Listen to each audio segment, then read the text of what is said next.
Comscore नुसार आता isakal.com आहे देशातील नंबर 1 ची मराठी न्यूज वेबसाईट। प्रत्येक अपडेटसाठी isakal.com ला नक्की भेट द्या। अशा पद्धतीच्या बलात्काराचा आरोप जेव्हा होतो तेव्हा संबंधित जे काय ज्यांच्यावर आरोप होतो त्याला तात्काळ अटक करायला लागते। मंत्री अध्यक्ष महोदय या सदर प्रकरणाची मंत्र्यांना काय बोलतो या सदर प्रकरणाची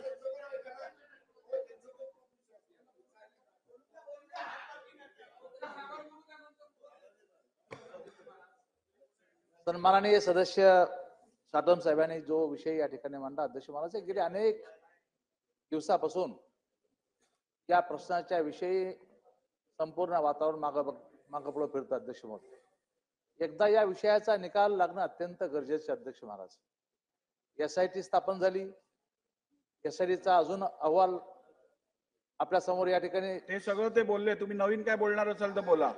नाही, याची चौकशी पूर्णपणे व्हावी हेच माझं म्हणणं आहे अध्यक्ष महोदय, हेच माझं म्हणणं आहे अध्यक्ष महोदय। या संपूर्ण प्रकरणाची चौकशी एकदा पूर्ण होऊन काय दूध का दूध और पाणी का पाणी होऊन द्या अध्यक्ष महाराज। त्यामुळे त्यांच्या मुद्द्याला मी सपोर्ट करतो अध्यक्ष महाराज। चला मंत्री महोदय। अध्यक्ष महोदय, सदर प्रकरणाची चौकशी SIT मार्फत सध्या अजूनही चालू आहे। अहवाल अजूनपर्यंत प्राप्त नाही ही वस्तुस्थिती आहे, परंतु सदर चौकशी अजून गतीने केली जाईल।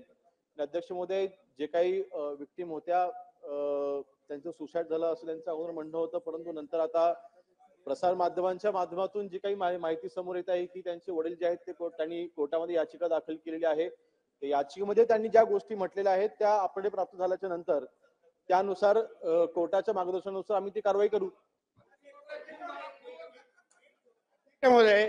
एकच छोटा विषय मंत्री महोदयांना फक्त आठवण करून देतो अध्यक्ष, सुप्रीम कोर्टचा अध्यक्ष महोदय याच्यामध्ये जजमेंट आहे की अशा पद्धतीच्या बलात्काराचा आरोप जेव्हा होतो तेव्हा संबंधित जे काय ज्यांच्यावर आरोप होतो त्याला तात्काळ अटक करायला लागते मंत्री महोदय, आणि त्याची चौकशी करायला। काल अध्यक्ष महोदय दिशा साल्यांच्या वडिलांनी, सतीश साल्यांनी जे काय आरोप केलेले आहेत, माझं म्हणणं की अन्य लोकांना एक कायदा लागतो ना अध्यक्ष महोदय, करावा ना अध्यक्ष महोदय, एवढीच विनंती आहे, करा तुम्ही। मंत्री महोदय नितेश राणे साहेब ज्याप्रमाणे सन्मान्य राज्यमंत्री महोदयांना सांगतायत त्याच्याशी मी सहमत आहे। जो सामान्य माणसाला नियम आहे तोच नियम मंत्र्याला, माजी मंत्र्याला असला पाहिजे। मंत्री महोदयांनी त्याच्या आरोपीला तात्काळ अटक करावी, अटक करून त्याची चौकशी करावी। अध्यक्ष महाराज, केंद्रीय मंत्र्यांना सुद्धा त्यांच्यावर कारवाई केली। अध्यक्ष महाराज, ही घटना 8 जून 2024 ची घटना, डिसेंबर 2022 मध्ये SIT नेमली। अध्यक्ष महाराज, आता आपण मार्च 2025 मध्ये आहोत। साधारणतः घटना होऊन 5.5 वर्ष झालेली आहेत, अजूनही SIT चौकशी करते असं ते म्हणतायत। किती दिवसांमध्ये SITचा निष्कर्ष आणि अहवाल हा जनतेच्या समोर आणणार अध्यक्ष महाराज? हा माझा थेट प्रश्न आहे। किती दिवसांमध्ये SITचा अहवाल आणि निष्कर्ष हा जनतेच्या समोर मांडणार? हा माझा थेट प्रश्न आहे अध्यक्ष महाराज।